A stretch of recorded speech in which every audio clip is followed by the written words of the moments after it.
बिस्मिल्लाहिर्रहमानिर्रहीम। शुरू करती हूँ अल्लाह के नाम से जो बड़ा मेहरबान और निहायत रहम करने वाला है। अस्सलाम वालेकुम व्यूअर्स, उम्मीद करती हूँ आप सब खैरियत से होंगे और दुआ करती हूँ आप जहाँ रहें खुश रहें आबाद रहें। आज हम बना रहे हैं बहुत ही ज़बरदस्त मूंग की दाल फ्राई। गाइस ये हम बगैर टमाटर और बगैर प्याज के बनाएंगे।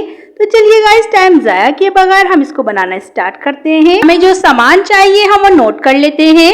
मैंने 1 पाव मूंग की दाल ली है, इसको पहले ही धोकर भिगो दिया है। लहसुन अदरक का पेस्ट है 1 टीस्पून। मैंने धनिया लिया है 1 टीस्पून, लाल मिर्च 1 टीस्पून, हल्दी ½ टीस्पून, गरम मसाला ½ टीस्पून, नमक 1 टीस्पून। तो चलिए गाइस इसको बनाना स्टार्ट करते हैं। और मैंने पहले ही इसको धोकर 2 घंटे के लिए भिगो दिया था। ये देखिए गाइस मैंने जो है कढ़ाई चूल्हे पर रख दी है, उसमें ½ कप मैंने ऑयल डाल दिया है, उसको अच्छे से गर्म कर लिया है। अब मैं इसमें सबसे पहले लहसुन अदरक का पेस्ट ऐड कर रही हूँ ताकि ये अच्छे से फ्राई हो जाए। और इसी में हम मसाले ऐड कर देंगे। और मसाले ऐड करने के बाद मैं थोड़ा सा इसमें पानी ऐड कर दूंगी ताकि मसाले हमारे जले नहीं। इसी तरह मैं थोड़ा थोड़ा पानी ऐड करती जाऊंगी और इसको भूनती जाऊंगी। तकरीबन 5 मिनट हम इसी तरह जो है इसको भूनेंगे गाइस, ताकि मसालों का कच्चापन खत्म हो जाए और बहुत अच्छी से खुशबू आने लग जाए।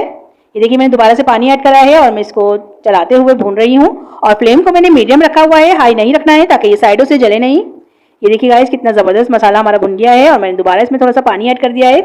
और अब मैं इसको थोड़ी सी देर पकाऊंगी ताकि हमने जो पानी ऐड करा है वो भी खुश्क हो जाए। ये देखिए गाइस तकरीबन 2 मिनट लगे हैं और ये पानी भी खुश्क हो चुका है। अब हम इसमें दही ऐड करेंगे और दही मैंने 4 टेबल स्पून ली है। और दही ऐड करने के बाद हम मसाले को अच्छे से मिला लेंगे दही के साथ। और अब दही के साथ भी हम इसको अच्छे से भुनेंगे जब तक दही का पानी जो है खुश्क नहीं हो जाता। ये देखिए गाइस तकरीबन 5 मिनट लगेंगे इसको भी भुनने में दही के साथ। तो गाइस जब तक हमारा मसाला भुन रहा है आप लोग मेरे चैनल को सब्सक्राइब कर लें और बेल आइकन को दबाना ना भूलें ताकि आपको मेरी वीडियो बार बार देखने को मिले। और गाइस अगर आपको मेरी वीडियो अच्छी लगती है इसे लाइक करें, शेयर करें और कमेंट्स में मुझे जरूर बताया करें कि आपको मेरी वीडियो मेरी रेसिपी कैसी लगती है ताकि मेरी भी हौसला अफजाई हो और मैं आपके लिए अच्छी से अच्छी रेसिपी लेके आऊँ। ये देखिए गाइस तकरीबन 3 मिनट हो गए हैं हमारे मसाले को भुनते हुए और आप देख सकते हैं दही का पानी तकरीबन खत्म हो चुका है। तकरीबन 2 मिनट और हम इसको इसी तरह भूनेंगे।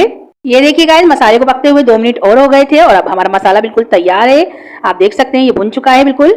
और अब मैं इसमें आधा गिलास पानी ऐड कर रही हूँ और पानी ऐड करने के बाद हम इसको अच्छे से मिला लेंगे।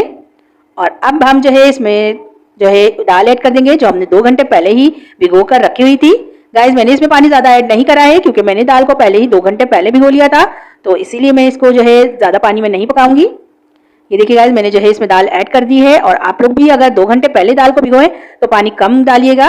और अगर आप लोग 1 घंटे या आधे घंटे पहले दाल भिगो रहे हैं तो इसमें 1 गिलास से करीब पानी ऐड करिएगा। ये देखिए गाइस मैंने इसको अच्छे से मिला लिया है। अब मैं इसमें हरी मिर्च ऐड कर रही हूँ ताकि हरी मिर्चों के साथ ये अच्छे से पक जाए। अगर आप चाहें तो हरी मिर्चें स्किप भी कर सकते हैं। और गाइस फ्लेम जो है हमें बिल्कुल मीडियम रखना है, हाई नहीं रखना है क्योंकि ये दाल जो है बहुत आहिस्ता आहिस्ता पकेगी। अब मैं इसको तकरीबन 5 मिनट के लिए ढककर पकाऊंगी। ये देखिए गाइस 5 मिनट हो गए थे पकते हुए दाल को और आप देख सकते हैं अभी इसमें पानी नजर आ रहा है। अब मैं इसको बिल्कुल लो फ्लेम पर जैसे हम चावल रखते हैं इसी तरह मैं इसको दम पर रख दूंगी तकरीबन 15 मिनट के लिए। और गाइस फ्लेम का आप लोग ध्यान रखिएगा ताकि जो है आपकी दाल बहुत अच्छी पके। अब मैंने इसको दम पे रख दिया है। ये देखिए गाइस तकरीबन 15 मिनट हो चुके थे और हमारी दाल जो है माशाल्लाह से तैयार हो चुकी है। मैं आपको डिश आउट करके दिखाती हूँ। ये देखिए गाइस माशाल्लाह से हमारी मूंग की दाल का फाइनल लुक कितना जबरदस्त है। गाइस ये देखने में जितनी अच्छी लग रही है खाने में भी उससे ज्यादा अच्छी थी। तो आप भी इसको जरूर ट्राई करिएगा और मुझे बताइएगा कि आपको मेरी ये रेसिपी कैसी लगी। मैं आपके लिए बहुत ही आसान और बहुत ही कम बजट में बनने वाली रेसिपियां लेके आती हूँ। तो आप लोग मेरी हौसला अफजाई के लिए मुझे बताया करें कि आपको मेरी रेसिपी कैसी लगती है। तो गाइस सबसे लास्ट में आप लोग मेरे चैनल को सब्सक्राइब कर लें और बेल आइकन को दबाना ना भूलें ताकि आपको मेरी वीडियो बार बार देखने को मिले। तो चलती हूँ दुआओं में याद रखिएगा। इंशाल्लाह फिर एक जबरदस्त सी रेसिपी लेके आऊंगी आपके लिए। अल्लाह हाफिज।